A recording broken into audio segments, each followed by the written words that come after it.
Hi friends, అందరికీ నమస్కారం friends. ఈ వీడియోలో 2 తెలుగు రాష్ట్రాలకు సంబంధించిన వెదర్ అప్డేట్ ఇప్పుడే రావడం జరిగిందండి. వీడియోలోకి వెళ్ళి పూర్తి వివరాలు తెలుసుకునే ముందుగా మన ఛానల్ని సబ్స్క్రైబ్ చేసుకోండి.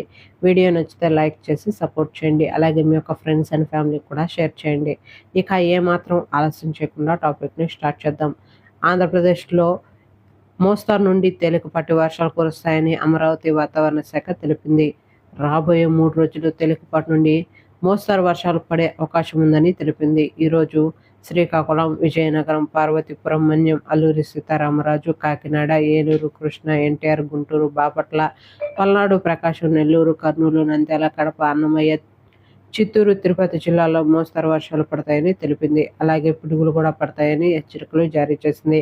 అయితే రాష్ట్రంలో పిడుగులు పడే అవకాశం ఉందని వాతావరణ శాఖ తెలిపింది. ప్రజలు అప్రమత్తంగా ఉండాలని ఏపీ విపత్తుల నిర్వహణ సంస్థ ప్రజలకు హెచ్చరికలు జారీ చేసింది.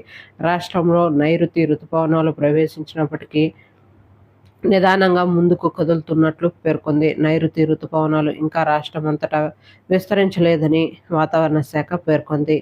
విజయనగరం, శ్రీకాకుళం జిల్లాలకు నైరుతి రుతుపవనాలు ప్రవేశించేందుకు మరో 2-3 రోజులు సమయం పట్టవచ్చని వాతావరణ శాఖ హెచ్చరికలు జారీ చేసింది. అలాగే తెలంగాణకు సంబంధించి కనుక చూసుకున్నట్లయితే తెలంగాణ రాష్ట్ర వ్యాప్తంగా ఈ నైరుతి రుతుపవనాల ప్రభావంతో గాలులు వీచే అవకాశం ఉందని, కొన్ని జిల్లాల్లో చిరుజల్లుల నుండి ఓ మోస్తరు వర్షాలు కురిసే అవకాశం ఉందని, కొన్ని జిల్లాల్లో భారీ వర్షాలు కురిసే అవకాశం ఉందని వాతావరణ శాఖ స్పష్టం చేసింది. పిడుగులు కూడా పడే అవకాశం ఉందని వాతావరణ శాఖ తెలిపింది. రైతులు, గొర్రెల కాపర్లు తగు జాగ్రత్తలు తీసుకోవాలని, అవసరమైతే తప్ప బయటకు వెళ్లకూడదని వాతావరణ శాఖ సూచించింది. అలాగే ఏపీకి ద్రోణి ప్రభావంతో రాష్ట్రంలో రాబోయే 5 రోజులు పిడుగులతో కూడినటువంటి వర్షాలు పడతాయని ఏపీ విపత్తుల నిర్వహణ సంస్థ తెలిపింది. రేపు అల్లూరి సీతారామరాజు, పల్నాడు, ప్రకాశం, నంద్యాల, శ్రీ సత్యసాయి, వైఎస్ఆర్, అన్నమయ్య, చిత్తూరు జిల్లాలో మోస్తరు వర్షాలు కురుస్తాయని పేర్కొంది.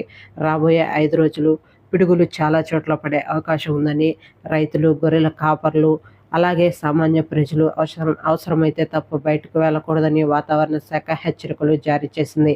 ఓకే ఫ్రెండ్స్, చూసారు కదా 2 తెలుగు రాష్ట్రాలకు సంబంధించిన వెదర్ అప్డేట్. వీడియో నచ్చితే లైక్ చేయండి, మన ఛానల్ని సబ్స్క్రైబ్ చేసుకోండి.